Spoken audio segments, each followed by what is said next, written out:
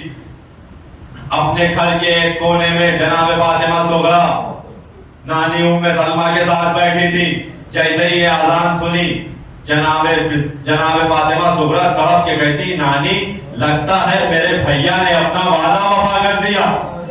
کہتی ام سلمہ کہتی بیٹی یہ کیا کہہ رہی ہو؟ کہتی نانی ذرا سنیے، آواز اذان آ رہی ہے اور یہ اذان میں اس لہجے کو کیسے بول سکتی ہوں؟ یہ اذان میرا بھیا علی اکبر دے رہا ہے۔ بس اب فاطمہ صغرا تڑپ گئی، گریہ کرتی ہوئی گھر کے دروازے تک دوڑی۔ دروازے کو کھولا، دیکھا کوئی نہیں تھا، بس پیچھے سے ام سلمہ نے پشت ہاتھ رکھا اور کہتی اے فاطمہ صغرا یہ تمہیں کیا ہو گیا ہے؟ علی اکبر کی اذان اور کہاں مدینہ؟ علی اکبر تو کربلا میں حسین کے ساتھ ہے اور کربلا میں حسین کے ساتھ ہی شہید ہوں گے، ایسا مجھے رسول خدا نے بتایا تھا۔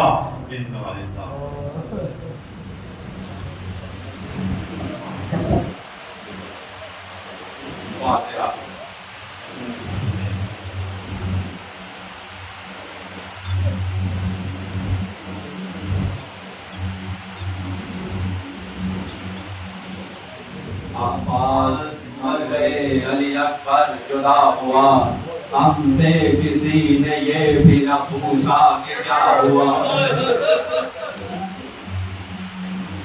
صبح عاشور تو دے دی علی اکبر نے اذان، صبح عاشور تو دے دی علی اکبر نے اذان، کون دے گا بھلا مغرب کی اذان حاصل کے بعد، کون دے گا بھلا مغرب کی اذان عصر کے بعد۔ آج کی تاریخ منسوب ہے شہزادہ علی اکبر سے۔ اس سے پہلے کی مجلس میں بھی میں نے ان کا ذکر کیا، اب یہاں ان کی شہادت پیش کرنے کا ارادہ ہے۔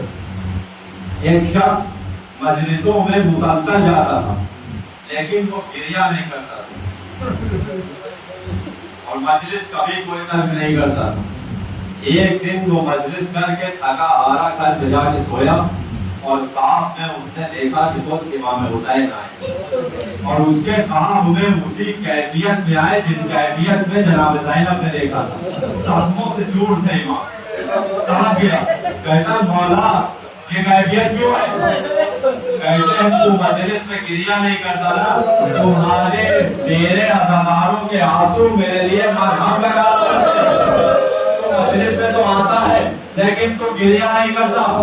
اب وہ خواب سے بیدار ہوا تو اس نے رونا شروع کیا، شب گزر گئی، دوسرا دن گزر گیا، دوسرے روز پھر خواب میں امام حسین تشریف لائے اور اب جو دیکھا اس نے تو امام کے تمام زخم ٹھیک ہو چکے ہیں۔ کہتے مولا یہ کیسے ہوا؟ کہتے جیسے ہی تم نے میرے ذکر پہ رات بھر گریہ کیا نا، کہتے میں حسین تو خاموشی میں اکیلے میں بھی کوئی اگر مجھ پہ گریہ کرے تو میں جواب دیتا ہوں۔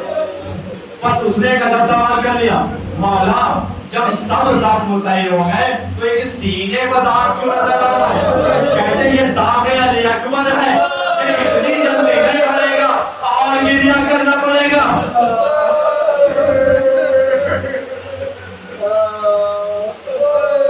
شہزادی ام لیلہ سے روایت ہے کہ جناب علی اکبر جب چھوٹے تھے تو جناب ام لیلہ کہتی ہیں کہ ایک دن گہوارے میں جناب علی اکبر سو رہے تھے اور کچھ فاصلے محض ہو رہی تھی کہ شب کی تاریکی میں بعد میری آنکھ کھلی تو میں نے دیکھا کہ جیسے گہوارے علی اکبر میں کوئی سایہ ہے جو چھپا ہوا ہے۔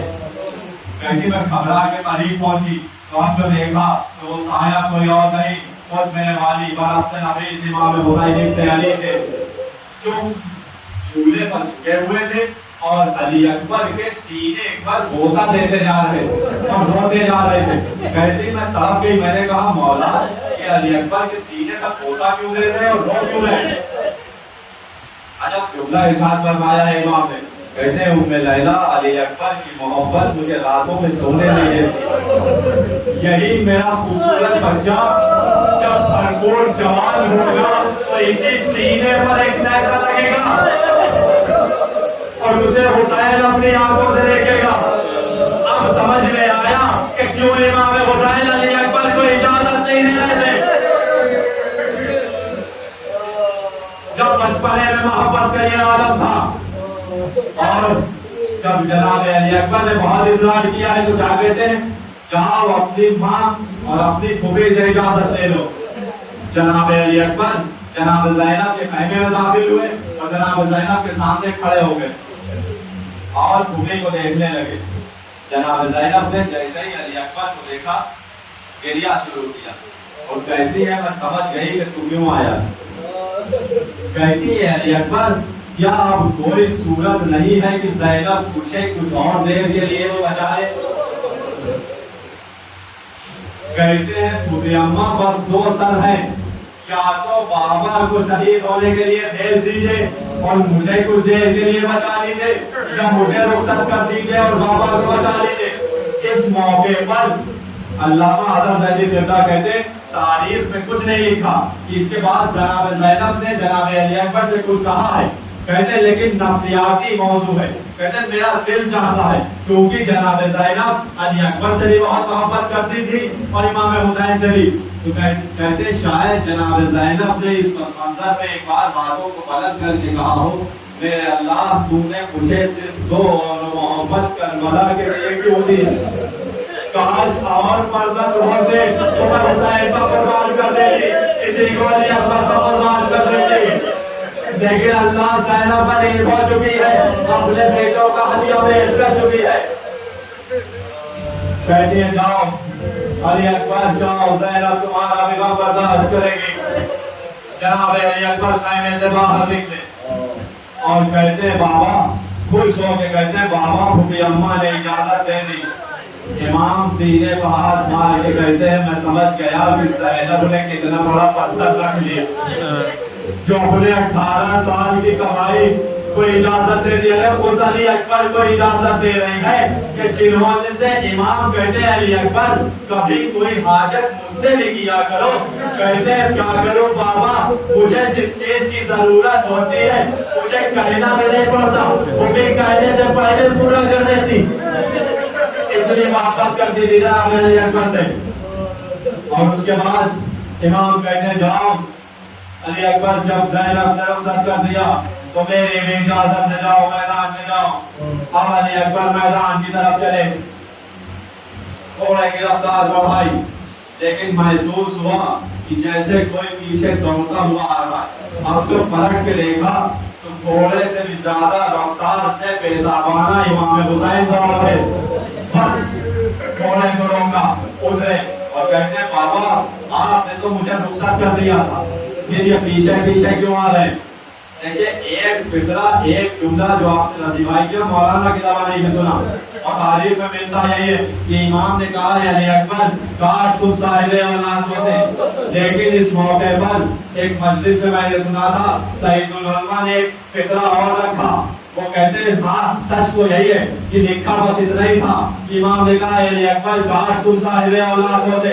لیکن کہتے ہیں میرا دل کہتا ہے شاید امام نے یہ بھی کہا ہو اے علی اکبر کاش تم صاحب اولاد ہوتے اور تیرا بیٹا ہو بہت تیرے جیسا ہوتا. اور 18 برس کی زمانے میں اس سے اجازت مانگتا بچے کی تو شاید تو میری کیفیت سمجھ سکتا. اے علی اکبر تو میدان میں نہیں جا رہا ہے, بس یوں سمجھ لے حسین کی روح میدان میں جا رہی ہے جس میں یہاں خیمے میں ہے.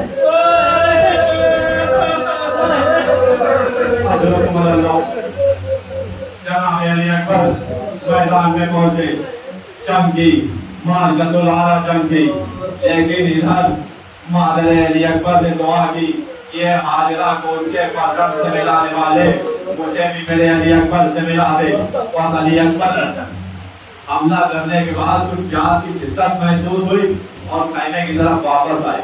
ادھر یہ خبر ام لیلا کو ملی. ام لیلا خیمے کی طرف آ کے کھڑی ہو گئی. جناب علی اکبر نے امام حسین سے کہا اے بابا اگر ایک کوزہ پانی مل جائے تو میں بتا تھا کہ ہاشمی کھلانے کی بھرپور جوانی چڑھ گئے. امام نے کہا دیکھیں یہ بات طے ہے کہ جناب علی اکبر جانتے تھے کہ خیمے میں پانی نہیں ہے, پھر آئے کیوں تھے؟ یہ اپنی پیاس ظاہر کرنے نہیں آئے تھے, شاید زمانے پر اپنے بابا کی پیاس قائم کرنے کے لیے آئے تھے. امام نے کہا اے علی اکبر تجھے معلوم ہے خیمے میں پانی میسر نہیں ہے, اچھا اتنا کر کہ اپنی زبان میرے دہن میں دے دے, شاید تجھے کچھ سکون محسوس ہو. جناب علی اکبر نے اپنی زبان بابا کے دہن میں دی اور فوراً واپس باہر نکال لی. تب یہ کہتے ہیں بابا آپ کی زبان کا تو میری زبان سے زیادہ کاٹے ہیں, آپ کی زبان تو اتنی خشک ہو گئی ہے جیسے تالاب کے کنارے مٹی جب دھوپ کی سختی سے بہت سخت دھوپ ہوتی ہے تو سوکھ کے چٹک جاتی ہے. یہ بابا آپ کی زبان تو ویسے چٹکی ہوئی ہے. بس جناب علی اکبر واپس میدان میں آئے. ادھر امام جانتے تھے کہ یہ مادر علی اکبر کی دعا کا اثر تھا. فوراً فضہ سے کہتے ہیں فضہ جاؤ لیلا سے کہہ دو کہ اب دعا نہ کرے, اب علی اکبر واپس نہیں آئے گا.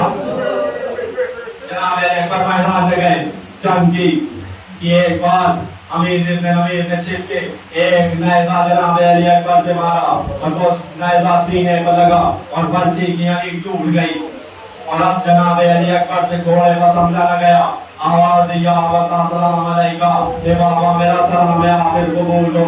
امام بیتاب ہو کے میدان کی طرف چلے, لیکن جملے یہی لکھتے ہیں کہ جب جناب امام حسین جناب علی اکبر کی طرف جا رہے تھے تو آنکھوں کی روشنی عباس کے مرنے سے جا چکی تھی. امام کو راستہ نظر نہیں آ رہا تھا, اس لیے مانند طفل چل رہے تھے, ایک بچے کی طرح چل رہے تھے اور آواز دیتے جا رہے تھے, اے علی اکبر, اے علی اکبر مجھے آواز دو, مجھے تم دکھائی نہیں دے رہے ہو. اسی طرح لڑی علی اکبر کے قریب پہنچے اور جناب علی اکبر سے کہا, علی اکبر کیا بات ہے؟ کہتے بابا سینے میں نیزے کی انگلی ٹوٹ گئی ہے, بہت تکلیف ہے. مولا نکالی کہہ کر سینے کی انگلی نکالی اور اسی اثنا میں جناب علی اکبر کی روح جسم سے وفات کر گئی. جناب علی اکبر شہید ہو گئے. سینے سے نیزے کی انگلی نکالنا مولا کے لیے زیادہ مشکل تھا یا علی اکبر کا لاشا خیمے تک لے جانا زیادہ مشکل تھا؟ یہ کوئی نہیں بتا سکتا. اس لیے کہ لکھا ہے کہ کچھ دور مولا نے علی اکبر سے کہا, علی اکبر کچھ تو کرو, علی اکبر کچھ تو کرو. لیکن جب روح جسم سے نکل گئی تو علی اکبر کا سینہ امام حسین نے اپنے سینے سے ملایا اور لے کے چلنے لگے. علی اکبر کے پائل صفا کے کربلا میں خطیبے جا رہے تھے اور علی اکبر کو لے کر امام حسین آہستہ آہستہ کسی طرح خیمے کی طرف بڑھ رہے تھے. جب چند قدم کی دوری رہ گئی تو کہتے ہیں صاحب علی عاصم کے بچوں اور حسین کی مدد کرو, اور علی اکبر کا لاشا لے چلو. کچھ بچے باہر آئے, الغرض جناب علی اکبر کا لاشا خیمے میں پہنچا. جناب علی اکبر کی لاشے کو امام حسین نے خیمے میں رکھ دیا. بیویوں نے قرآن تھا, وہ علی اکبر کی صدا بلند ہو رہی تھی. ایک بار امام نے دیکھا کہ سب بیویاں موجود ہیں مگر مادر علی اکبر نظر نہیں آ رہی. فضہ سے کہتے ہیں فضہ جاؤ مادر علی اکبر کو لے آؤ. کہنا میں علی اکبر کو لے آیا. جناب فضہ اس خیمے میں گئی جہاں جناب ام لیلا تشریف رکھتی تھی. کہتی ہے بیوی امام حسین آپ کو بلا رہے, امام نے یاد کیا ہے کہ علی اکبر کو لے آیا. ام لیلا سے کہا کہ علی اکبر کو دیکھ لے. بس حکم امام تھا اس لیے لبیک واجب تھا. فوراً ام لیلا کھڑی ہوئی اور شہزادی کبھی دائیں طرف جاتی ہے, کبھی بائیں طرف جاتی ہے, کبھی پیچھے ہٹتی ہے, کچھ قدم آگے بڑھتی ہے, پھر دائیں طرف جاتی ہے. بس فضہ طرف کے کہتی اے ام لیلا, اے شہزادی, آپ امام کے اور لبیک کہنے میں تاخیر کیوں کر رہی ہے؟ امام نے بلایا ہے, آپ خیمے کے در سے باہر کیوں نہیں نکل رہی؟ کہتی ہیں واللہ فضہ میں تاخیر نہیں کر رہی ہوں, میں کوشش تو کر رہی ہوں کہ خیمے سے باہر نکلوں اور اپنے علی اکبر تک پہنچ جاؤں, لیکن مجھے خیمے کا در نظر نہیں آ رہا ہے. جانی شہادت علی اکبر سے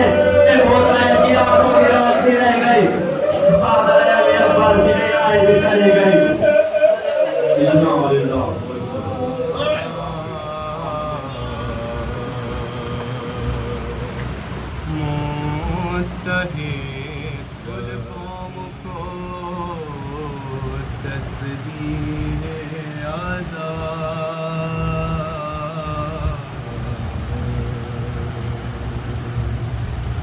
ڈور ٹوٹے گی تو دارے بھی بکھر جائیں گے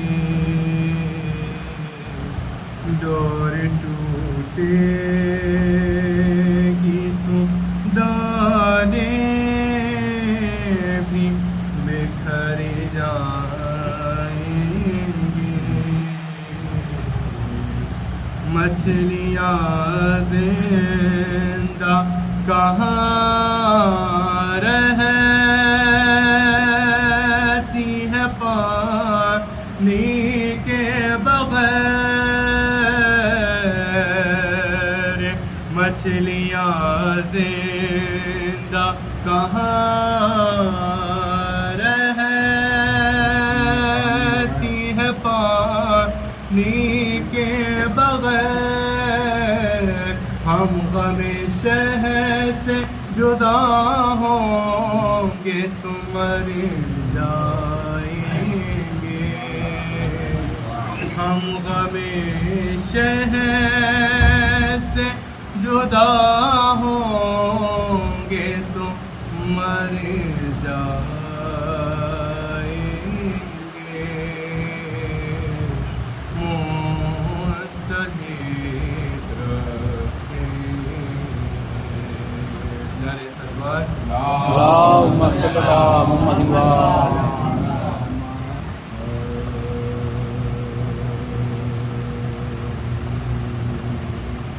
عمل کی شمع جلاؤ اگر حسینی ہو عمل کی شمع جلاؤ اگر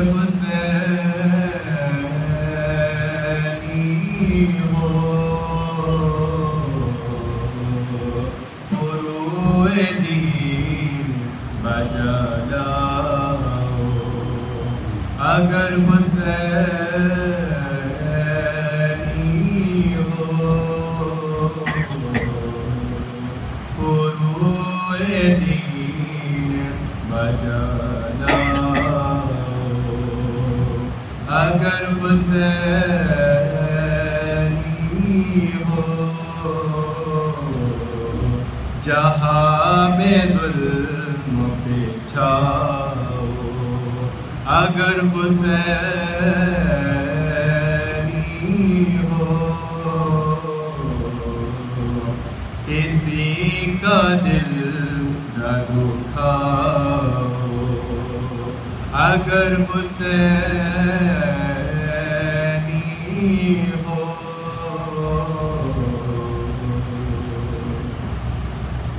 بڑے نہ کہنا شہ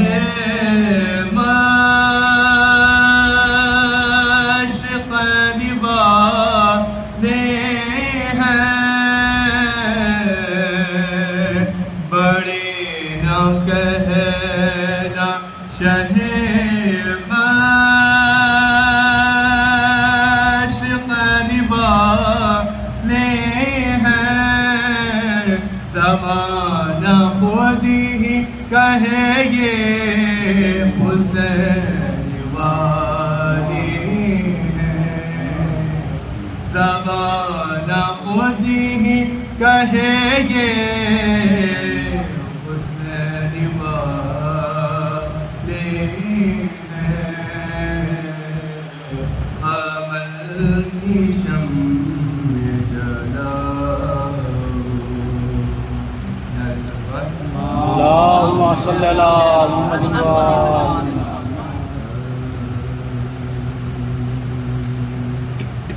رہبری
تشردهم یا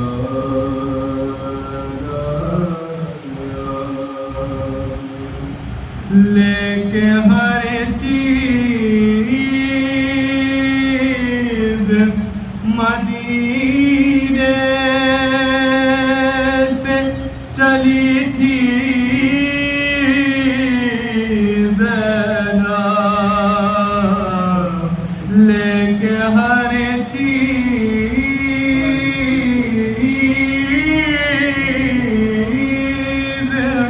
مدینے سے چلی تھی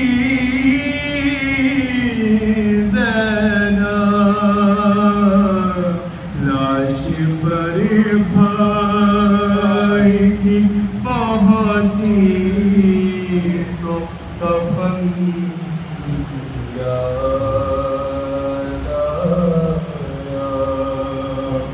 لاش پر بھائی کی پہنچی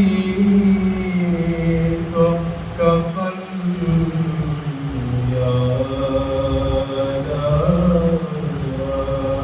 رہ گئی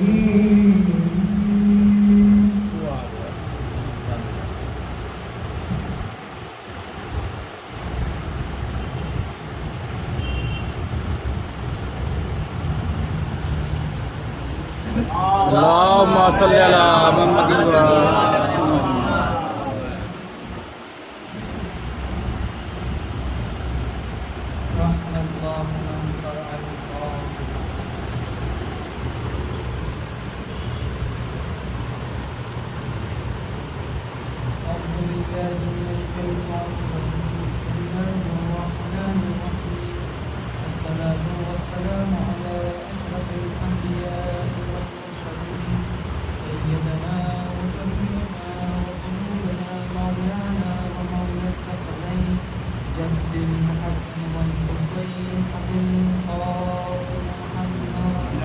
اللهم صل على محمد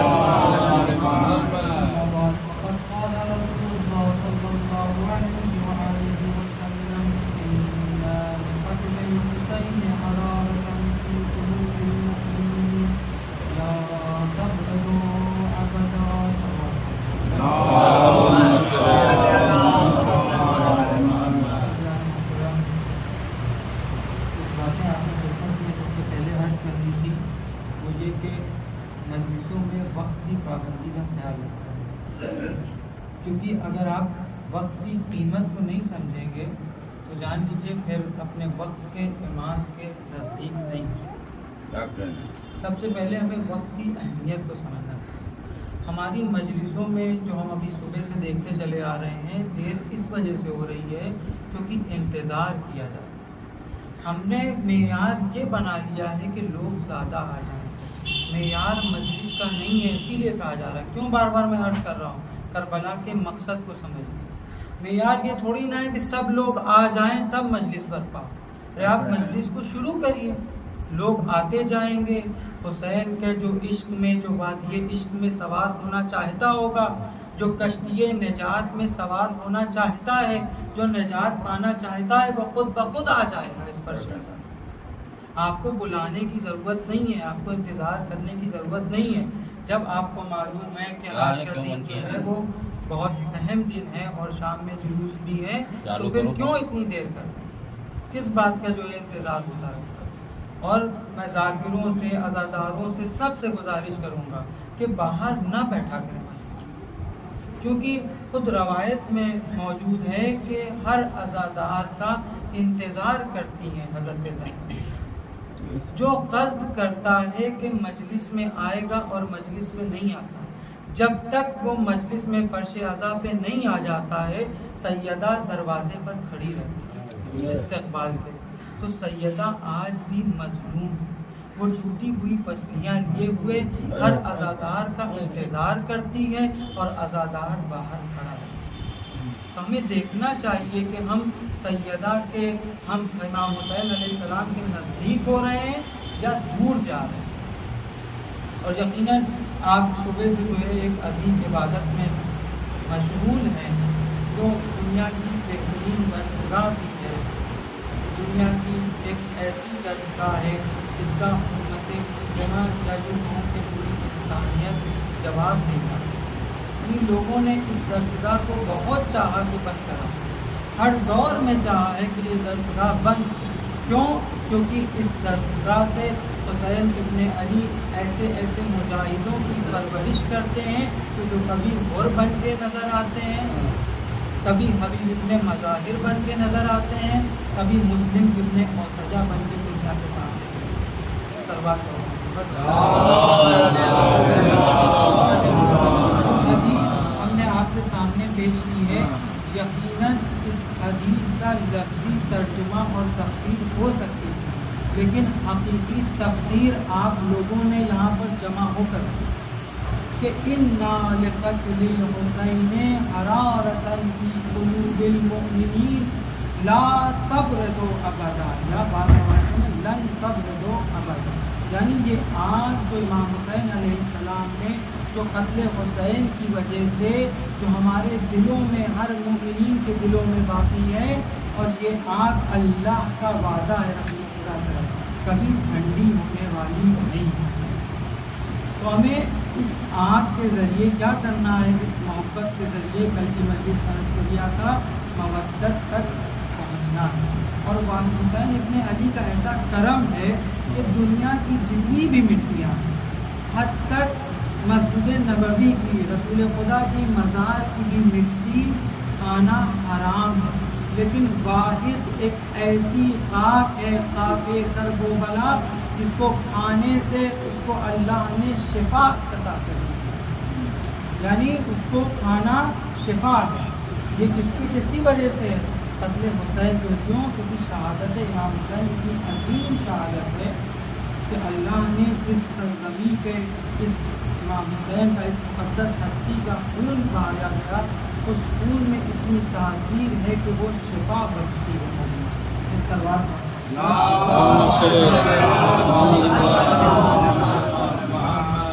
ایک ایک چیز جو بھی امام حسین علیہ السلام سے منسلک ہو جاتی ہے، جو چھوڑ جاتی ہے، اسی وجہ سے وہ لائق احترام ہے۔ ہم جو آپ کے سامنے یہاں پر تشریف رکھتے ہیں اور آپ ہمیں سن رہے ہیں، وہ اس لیے سن رہے ہیں کیونکہ میں ذاکر حسین ابن علی ہوں، ورنہ میری کوئی حیثیت نہیں ہے کہ آپ کے سامنے بیان۔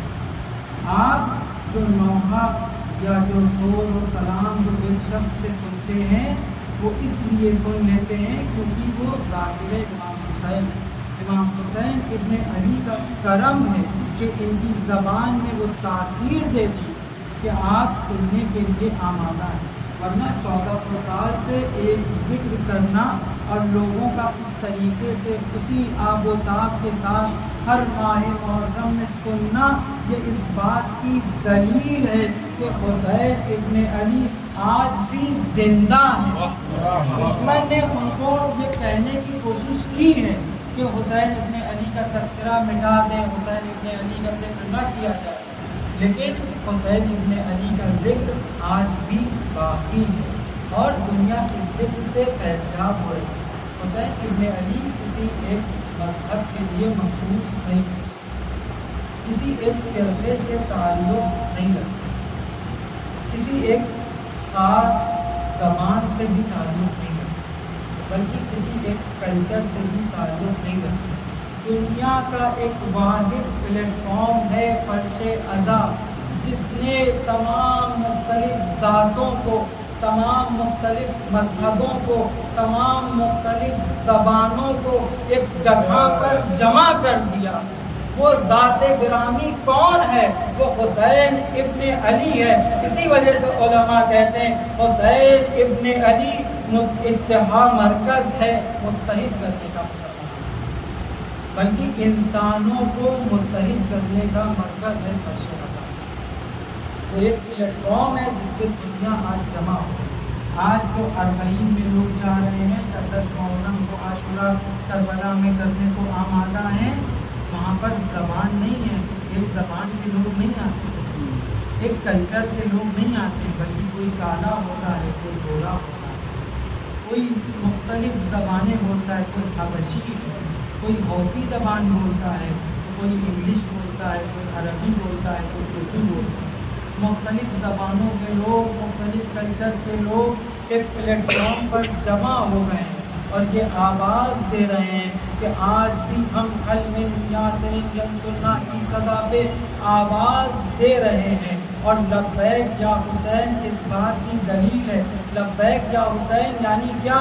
لبیک یا حسین یعنی ظلم کے خلاف آواز، لبیک یا حسین یعنی مظلوموں کی حمایت کی آواز، لبیک یا حسین یعنی غریبوں کی، مسکینوں کی، یتیموں کا سہارا، لبیک یا حسین یعنی ظالم کے سامنے سیسا الہی کی دیوار بن کے کھڑے ہو جانے کا نام لبیک یا حسین۔ اللہم صلی اللہ علیہ وسلم۔ بس میرا وقت ختم ہو رہا ہے کیونکہ آج میں سے زیادہ ہے، اور امام حسین کے ساتھ جو انصار تھے ویسے ہی نہیں کہا گیا کربلا باقی عشق، کیونکہ یہاں پر کسی 80 سال کے بھیڑے کی اپنی شہادت پیش کی ہے، کوئی 93 سال کا بوڑھا بھی ہے جو اپنی شہادت دینے کو آمادہ ہے، اور کبھی 6 مہینے کا بچہ بھی ہے وہ بھی مقتل میں شامل ہے۔ یہاں پر سنوں سال کی غیر نہیں ہے، بلکہ سب عشق کی وادی میں آ چکے ہیں، سب نجات کی کشتی میں سوار ہو چکے ہیں، اور اس کشتی کا نام ہے حسین بن علی۔ پھر عشق کی وادی میں یہ کوئی نہیں سوچتا ہے کہ میں قتل کیا جاؤں گا یا زندہ رہوں گا، بلکہ اپنے معشوق کے لیے عاشق جو ہے وہ اپنے کو قربان کرنے کے لیے تیار ہے۔ میں حبیب ابن مظاہر کا ذکر کرنا چاہتا ہوں۔ حبیب ابن مظاہر کون ہیں؟ جو رسول خدا کے صحابی ہیں، حضرت علی علیہ السلام کی صحابی ہیں، اور جن کے لیے خود امام کہہ رہے ہیں رجل الفقیر، مرد فقیر کہا جاتا ہے۔ اور ایک واحد حبیب ابن مظاہر کے لیے واقع ان کی فضیلت کے لیے بس اتنا ہی کافی ہے کہ حسین ابن علی ان کو بلا رہے ہیں۔ کسی کو امام حسین نے اس طریقے سے خط بھیج کے نہیں بلایا، لیکن حبیب ابن مظاہر کو ایسی ذات گرامی کا نام ہے، ایسی مقدس ہستی کا نام ہے کہ اس کو حسین ابن علی بلا رہے ہیں۔ اور حسین ابن علی جب جناب زینب دیکھتی ہے کہ کربلا میں دشمن کی فوج میں تو اضافہ ہو رہا ہے، لیکن حسین ابن علی کی فوج میں اضافہ مرتبہ طرف کے قریب میں کیا تمہارا کوئی چاہنے والا نہیں جو تمہاری آواز پر اگر آپ نے سننا تھا کہ امام حسین کو خیال ہے کہ میرا بچپن کا یقیناً وہ طرف تھا، کیوں؟ کیونکہ حبیب ابن مظاہر عاشق حسین ابن علی تھے۔ ایک مرتبہ بلایا قاصد کو اور کہا یہ کر لو اور تیزی سے کوفے کی طرف روانہ ہو اور حبیب کو اطلاع دو، اور قاصد تیز رفتار گھوڑے سے جلدی جلدی کوفے پہنچتا ہے، اور کوفے کے حالات بہت بڑا شور۔ ایک مرتبہ حبیب کے گھر پہ داخل باب ہوتا ہے، حبیب آنے پر تشریف ہے، حدیث معصومین کی آنے پر سوائے حجت خدا کے حکم کے نہ کی۔ حبیب کہتے ہیں کون آیا ہے؟ ایک مرتبہ کہتے ہیں آواز آتی ہے انا برید الحسین۔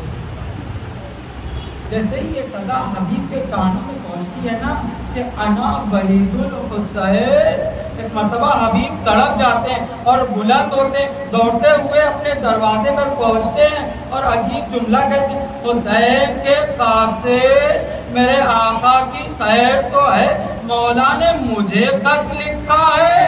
ارے یہ مجال کہ آقا زادے غلام زادوں کو خط لکھے۔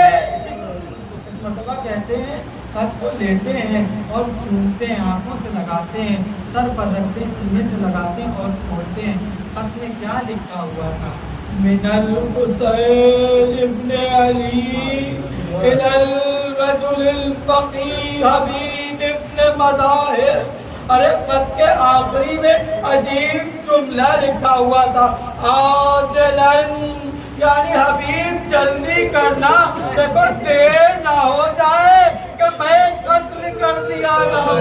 حبیب کہتے اپنے غلام کو بلاتے اور کہتے ہیں کہ کوفے سے باہر میری سواری کو، میرے گھوڑے کو لے کر پہنچو، میں جلدی سے پہنچ رہا ہوں۔ ایک مرتبہ حبیب اپنی زوجہ کے پاس آتے ہیں اور کہتے ہیں، زوجہ تڑپ کے پوچھتی ہے کس کا خط آیا ہے؟ کہا زہرا کے لال کا خط۔ زوجہ عاشق حسین تڑپ کے کہتی کیا ہوا؟ کہا زہرا کا لال نرغے آدھا میں گرا ہوا ہے اور اس نے اس حبیب جیسے غلام کو طلب کیا۔ کہتی تمہارا کیا ارادہ ہے؟ تڑپ کے حبیب کہتے ہیں کہ کوفے کے حالات اتنے پرشوب ہیں، میں نہیں سمجھتا ہوں کہ میں جاؤں حسین کی مدد کروں، حسین کی نصرت کروں۔ ایک مرتبہ زوجہ طلب کے کہتی ہے کہ تم زہرا کا لال تمہیں بلا رہا ہے اور تم منع کر رہے ہو، اپنی تلوار مجھے دو، میں جاؤں گی حسین ابن علی کی نصرت کے لیے۔ ایک مرتبہ حبیب تڑپ کے کہتے ہیں میں تمہارے ایمان کا امتحان لے رہا تھا۔ حبیب تیار ہوتے اور کوفے کے باہر پہنچتے۔ ایک مرتبہ ادھر پہنچ ہی رہے تھے کہ کچھ گھوڑے اور غلام میں گفتگو چل رہی ہے، گھوڑا آنسو بہا رہا ہے اور حبیب کا غلام کچھ کہہ رہا ہے۔ ایک مرتبہ حبیب رک جاتے ہیں اور سننے کی کوشش کرتے ہیں کہ غلام کیا بات کر رہا ہے۔ ایک مرتبہ غلام تڑپ کے کہہ رہا ہوتا ہے سواری سے کہ اے اسب باوفا، اگر میرے آقا نے دیر کی نا تو میں حسین ابن علی کی نصرت کے لیے جاؤں گا۔ ایک مرتبہ حبیب تڑپ جاتے کہتے اللہ رے مظلومی حسین ابن علی، اب غلام زادے بھی آمادہ ہے حسین ابن علی کی نصرت کے لیے۔ ارے اب حیوان بھی اشکبار ہے، ان کے آنکھوں میں آنسو ہے حسین ابن علی کے لیے۔ حبیب ابن مظاہر اپنے غلام سے عجیب جملہ کہتے ہیں جاؤ تمہیں آزاد کر دیا۔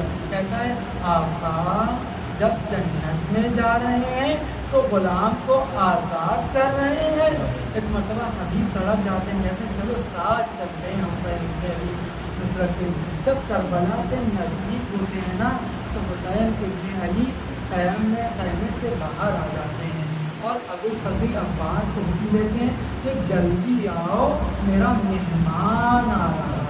ادھر علی اکبر کو آواز دیتے ہیں اے بیٹا علی اکبر جلدی آؤ، میرے بچپن کا دوست حبیب آ رہا ہے۔ ادھر قیام حسینی میں اللہ اکبر کی آوازیں بلند ہو رہی۔ ادھر حبیب پہنچتے ہیں نا تو عجیب جملہ کہتے ہیں میرے بچپن کے دوست دیکھو میں کس طریقے سے گر گیا ہوں نرغے آدھا میں، زہرا کا لال فرزند زہرا دیکھو نرغے آدھا میں گرا ہوا۔ ایک مرتبہ حبیب کی آنکھیں، حبیب کی نگاہ قیام حسینی کی طرف پڑتی ہے اور دیکھتے ہیں کہتے مولا اہل بیت اطہار کو بھی ساتھ لائے۔ مولا کون سا وقت پڑ گیا ہے جو آپ اہل بیت اطہار کو اپنے ساتھ لے کے آئے؟ ارے مولا عجیب جملہ کہتے حبیب تم نے تو خالی ابھی یہ دیکھا ہے کہ 3 دن کے بھوکے اور پیاسے حسین ابن علی کے بچے ہیں، خاندان نبوت 3 دن کے بھوکے اور پیاسے۔ ارے 10 محرم کو دیکھنا کہ میرا ماں جایا سینے پر برچھی لگائے ہوئے میدان کارزار میں سو رہا ہوگا۔ ارے میرے